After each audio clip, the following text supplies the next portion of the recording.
ஜாராமாவுக்கு வந்து தொடச்சி விட்டுட்ருக்கோம். தினைக்கும் வந்துட்டு 2 டைம்ஸ் வந்து தொடச்சி விடுறது. இப்போ வந்துட்டு துடைக்கிறாங்க. அக்கா வந்து துடைக்க இந்த அம்மாவும் க்ளீன் பண்ணிக்கிறாங்களா நடுவில்.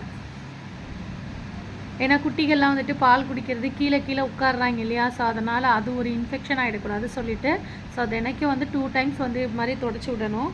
கம்பல்சரி இந்த மாதிரி நம்ம கேட்ஸ் வந்துட்டு வீட்டில் வந்து டெலிவரி பண்ணாங்க அப்படின்னா கண்டிப்பாக இந்த நிப்பிள் சைட்லாம் பார்த்திங்கன்னா நல்லா ஃபுல்லாக வந்துட்டு துடைக்கணும்.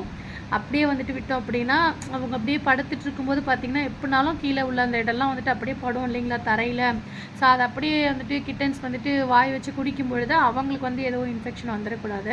ஸோ அதனால் கம்பல்சரி வந்து இந்த மாதிரி நம்ம வந்துட்டு தொடச்சி விடணும்.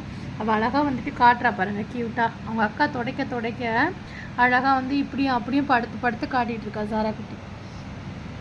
சில பேர் வந்து காட்ட மாட்டாங்க, ஒரு மாதிரி கிட்டன்ஸ் போட்ட உடனே அக்ரெசிவாக இருப்பாங்க, தொடலாம் விட மாட்டாங்க இல்லையா. எங்கள் வீட்டு ஜாரா பார்த்திங்கன்னா அப்படிலாம் கிடையாது. எப்பயும் போலவே ஃப்ரெண்ட்லியாகவே இருக்கிறா பாருங்கள்.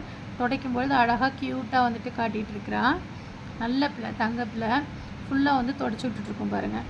இதே போல் தான் நீங்களுமே வந்துட்டு கிட்டன்ஸ் வச்சுருக்கீங்க, வீட்டில் வந்துட்டு இருக்காங்க, அந்த மாதிரி வந்து ப்ரெக்னென்சி ஆகி டெலிவரி பண்ணியிருக்காங்க அப்படின்னா மதர் கேட்டை வந்து இந்த மாதிரி தான் நம்ம வந்துட்டு பராமரிக்கணும்.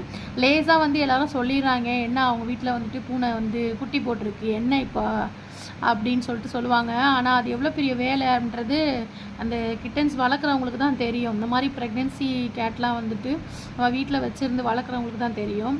சொல்கிறவங்க அப்படியே ஈஸியாக சொல்லிட்டு போயிடுவாங்க. இது எவ்வளோ பெரிய ப்ராசஸ், எப்படி பராமரிக்கிறது, இதெல்லாம் கரெக்டாக நம்ம பராமரிக்கும் போது தான் பார்த்திங்கன்னா அது ஃபுல்ஃபில் ஆகவே செய்யும்.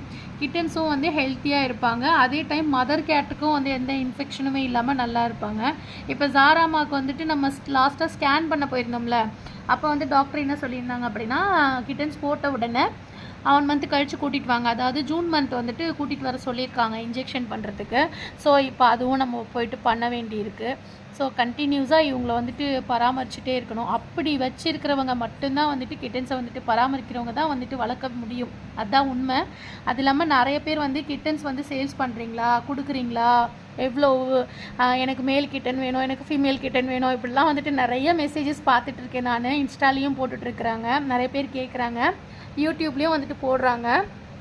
இப்போதைக்கு எனக்கு வந்து ஐடியா கிடையாது, ஏன்னா இன்னும் கிட்டன்ஸ் வந்து கண்ணையே திறக்கலை இல்லையா. ஸோ இப்போதைக்கு வந்துட்டு ஐடியா எதுவுமே கிடையாது. இப்போதைக்கு அவங்கள நல்லா வந்துட்டு வளர்க்கணும், அவங்களுக்கு நல்ல ஹெல்த் நல்லா இருக்கணும், ஹேர் நல்லா க்ரோத் ஆகணும், அதுக்கு என்னென்னலாம் ஃபுட்டு கொடுக்கணுமோ அதெல்லாம் கொடுத்து நல்லா மதர் ஃபீடோடு நல்லா ஃபஸ்ட்டு வந்துட்டு வளர்க்கணும். அதுக்கப்புறம் தான் அதை பற்றின ஐடியாக்குள்ளே போவேன். கண்டிப்பாக அப்படி இருந்தால்